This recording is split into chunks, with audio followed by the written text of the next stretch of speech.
আমি হলাম পাশের বাড়ির ভাবি। আমি কারো কথা কিন্তু কাউকে বলি না।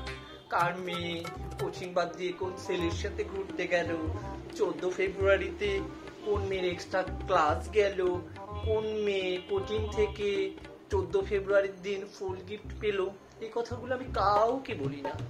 কারণ আমি পাশের বাড়ির ভাবি। কার বাসার স্বামী কার বউয়ের সাথে পরকীয়া করছে, কে কি করে বেড়াচ্ছে, আমি এগুলো কাউকে বলি না।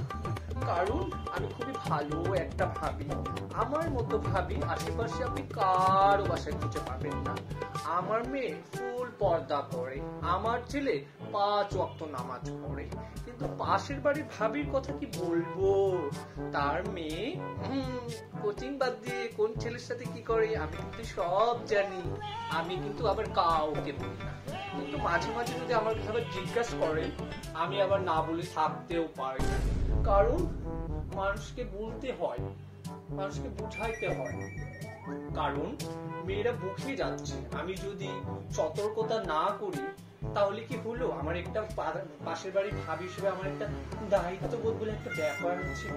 আমি সেই পাশের বাড়ির ভাবি, সে কিনা দুই পরিবারের মধ্যে গিরিঙ্গি লাগাতে ওস্তাদ। একটা ফ্যামিলির মধ্যে মায়ের সাথে তার সন্তানের, স্বামীর সাথে তার স্ত্রীর আমি খুব ভালো ঝগড়া লাগাতে পারি। এই যেমন দেখেন না, আমার স্বামী যদি আমাকে একটা শাড়ি গিফট করে, আমি সেটা 10 বাড়ি বলে আসি। আর রাতের বেলা যদি একটু বাইরে বেরোয়, খুব অশান্তির শব্দ শুনতে পাই। এগুলো শুনে আমার খুব ভালো লাগে। সবই খুব ভালো লাগা যাবে না, কারণ আমি খুব ব্যথিত। কারণ পাশের বাড়ির ভাবি আমার খুবই কষ্ট লাগে। আমি ফুল পর্দা করি, বাসা থেকে বরের কথা শোনা ছাড়া বেরোই না। আমি সব সময় আমার বরের কথা মতো শুনি, বরের কথা মতো চলি। বর যখন বাইরে থাকি তখন একটু আশেপাশে ভাবিদের বাসায় যাই, যে একটু কথোপকথন করি, একটু গল্প গুজব করি, আর তাদের কথাও শুনি। না না, আমি আবার এর কথা ওর কাছে লাগাই না, কারণ আমি পাশের বাড়ি থাকি।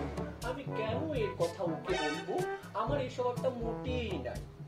আপনারা তো মনে করেন যে পাশের বাড়ির ভাবি, পাশের বাড়ির আন্টি এরা খুবই খারাপ, কিন্তু আপনি তো বিশ্বাস করবেন না, পাশের বাড়ির ভাবিরা, পাশের বাড়ির আন্টিরা সচেতন হয়। এরা পাশের বাড়ির কাজিন এগুলোকে সবাইকে মোটিভেট করতে খুবই ওস্তাদ। আপনি আপনার মেয়ে কোন ছেলের সাথে কোথায় কি করে বেড়াচ্ছে, এই খবর কিন্তু বাবা মার কাছে না থাকলেও পাশের বাড়ির ভাবির কাছে খুবই ভালো থাকে। তো পাশের বাড়ির ভাবি একটা গোয়েন্দা সংস্থার লোকও বলতে পারে। তো আমি খুবই ভালো একজন মহিলা, কারণ আমি পাশের বাড়ির ভাবি। আমি কারো পিছনে লাগি না, কাউকে নিয়ে কোনো কথা বলি না। আমি সবসময় চুপ থাকতে পছন্দ করি। এই যে দেখেন, এতক্ষণ ধরে আমি কিন্তু চুপই আছি, আমি কিন্তু বেশি কথা বলিও নি।